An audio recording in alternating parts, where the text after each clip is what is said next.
o sumo sacerdote realizava o ritual mais importante da tradição judaica, o serviço do dia da expiação, o Yom Kippur. Apenas uma vez por ano, o sumo sacerdote tinha permissão para atravessar o véu. E não podia fazê-lo vazio. Precisava carregar consigo o sangue de um sacrifício, para aspergir diante do espaço onde a arca ficara originalmente. Esse ato representava a expiação dos pecados de toda a nação. As regras para essa entrada eram extremamente rigorosas. O sumo sacerdote precisava realizar banhos rituais específicos, vestir roupas especiais de linho, evitar qualquer tipo de impureza e seguir um protocolo preciso, sem interrupções.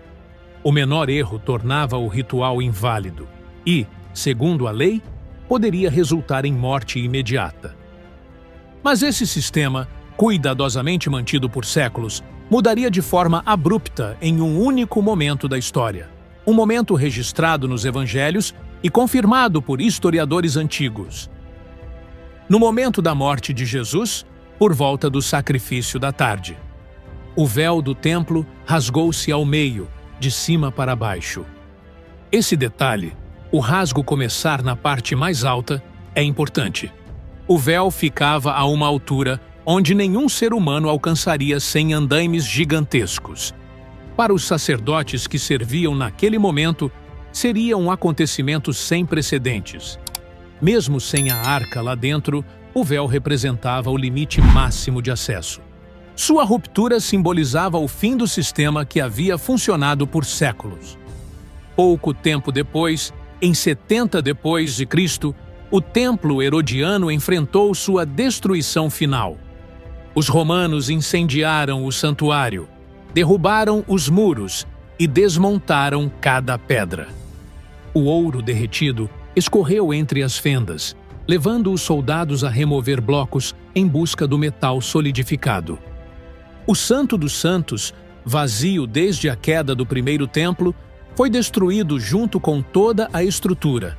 Sem templo, sem altar, sem sacerdócio e sem véu, o sistema sacrificial judaico chegou ao fim. O que permaneceu visível foi apenas parte da esplanada construída por Herodes, conhecida hoje como o Muro das Lamentações. E a partir desse ponto, nos escritos cristãos, o conceito de templo deixa de estar vinculado a um edifício de pedra e passa a ser entendido de forma espiritual. Mas, para a história bíblica, o fim do segundo templo não encerra o assunto. Vários textos proféticos apontam para algo que ainda não aconteceu: a existência de um terceiro templo no período final da história. E isso aparece tanto nas profecias judaicas quanto em referências presentes no Novo Testamento.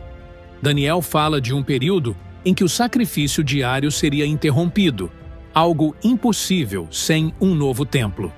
Jesus menciona uma abominação futura instalada no lugar santo, apontando para uma estrutura que ainda existiria.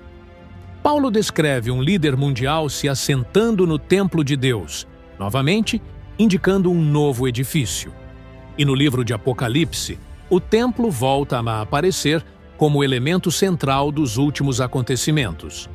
Para muitos estudiosos, essas profecias indicam que um terceiro templo, físico, real e funcional, ainda será construído. E esse não é apenas um conceito teológico. Hoje, em Jerusalém, existem organizações dedicadas a recriar utensílios, treinar sacerdotes e preparar materiais necessários para que um novo templo seja construído caso a permissão política aconteça. Isso significa que, para alguns, não é mais uma questão de se, mas de quando. A história não terminou com Herodes. A história não terminou com o fogo romano. A história continua, e o tema do terceiro templo ainda provoca debates, pesquisas e expectativas no mundo todo. Se você quiser entender como essas profecias se conectam com os eventos finais, como o Apocalipse descreve esse período, e qual será o cenário espiritual e histórico dos últimos dias. Então assista ao vídeo que eu deixei aqui na tela, onde explico o Apocalipse de forma clara, completa e detalhada. Do início ao fim, Lá você vai entender o pano de fundo profético, as figuras centrais, os eventos marcantes e como toda essa história se encaixa no cenário que vimos hoje no templo. Se esse conteúdo te ajuda a entender a Bíblia com mais profundidade, então inscreva-se no canal e ative as notificações. Os próximos vídeos já estão a caminho e você não vai querer perder.